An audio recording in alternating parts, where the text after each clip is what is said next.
You alright, guys? I'm Dan. And I'm Andy. Welcome to Game Couch.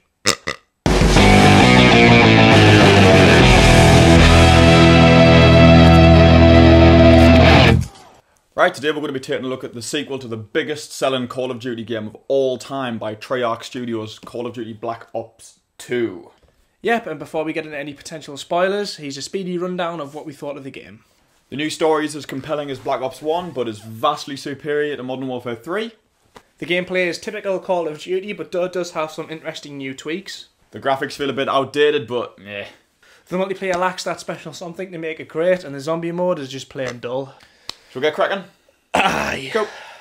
For the past few years, since the release of the first Modern Warfare, Call of Duty sat firmly on the top rung of the FPS ladder, pissing gleefully down their competitors without the courtesy of calling it rain. In that time, it hasn't really done much to shake things up in terms of its content, sticking to the same linear formula time after time, until now. Black Ops does something a little different, for a COD game at least, but all they've done really is nicked other people's ideas and called it their own. That's right, Treyarch have now delved into the realms of alternate endings and multiple choice questionnaires. Moral choice systems. Just choices. Yeah. It's worth mentioning before we start talking about that stuff though, the Black Ops 2 campaign is as good as the original Black Ops, but then Treyarch have always been better at writing compelling characters and interesting stories than Infinity Ward's team of backward ass monkeys. Where Black Ops was all about Russian spies and sleeper agents in the 60s, Black Ops 2 has one foot in the past and one in the future, telling the continuing saga of Alex Mason, still voiced by Jake Sully himself. Do you mean Sam Worthington? Perseus. What?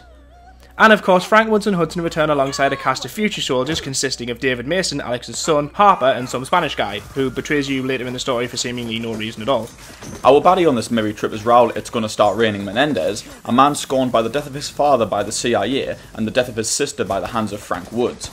This dude is a proper Bond villain, and this is why we like the plot so much. There are times when shit delves into the realms of proper sci-fi, with the discovery of a new Earth element, which can be used to make hyper-powerful microchips. Menendez wants to use this unobtainium and intends to turn the military drones against themselves, thus creating a new world order. See? Bond villain. Unfortunately, Daniel Craig isn't around to kick his arse, so we're left to David and Harper to handle the job.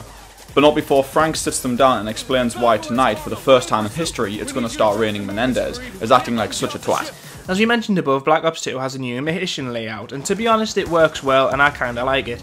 It's a welcome change to the formula that gives you a more personal way of attacking each mission. Firstly, we get to choose our loadouts before each job, deciding what attachments we want in our weapons and even a few perks, you know, the usual stuff, sleight of hand, quick clips, that sort of thing.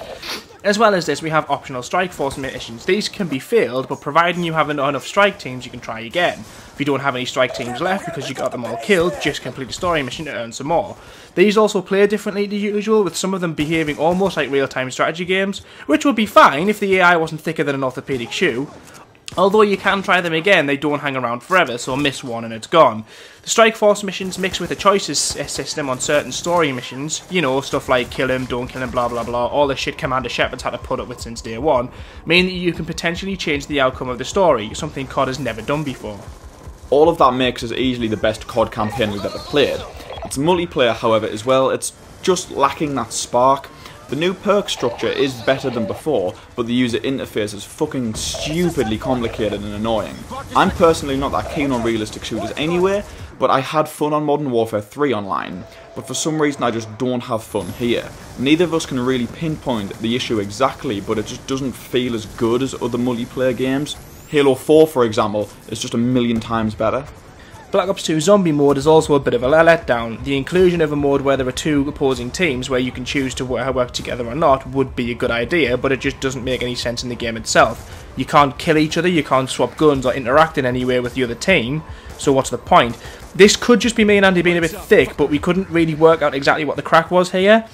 And its standard zombie mode just plays like an oversimplified horde mode, and it doesn't do anything new from the first one. And all I can think of is, if you want to play Horde, play Gears of War 3, and if you want to play Zombie Horde, play Left 4 Dead, because both games do it so much better. To cap off, we were hugely impressed with the single player side of Black Ops 2, especially with the inclusion of 2.5 Menendez. It's much improved on Modern Warfare, and probably one of the best COD campaigns we've played since the days of World War II. It's well worth a purchase just for that, and we would recommend hanging back after the credits stop rolling just because it's one of the funniest things we've seen slapped on the end of a game for a while. Black Ops 2 could probably have been almost perfect, but unfortunately its oddly dull and lacking multiplayer just lets it down. But then again, it doesn't matter what we or anyone else says, it won't stop it selling millions just for the multiplayer. Alright, that was Call of Duty Black Ops 2. As usual, we really hope you enjoyed it. Check out our older stuff and please subscribe to the channel. Please check us out on Facebook and Twitter for any updates, and also as well, if you want to see us do anything in the future, or if you want to talk about the video, just stick some in the comments below. Alright, see you later. See ya.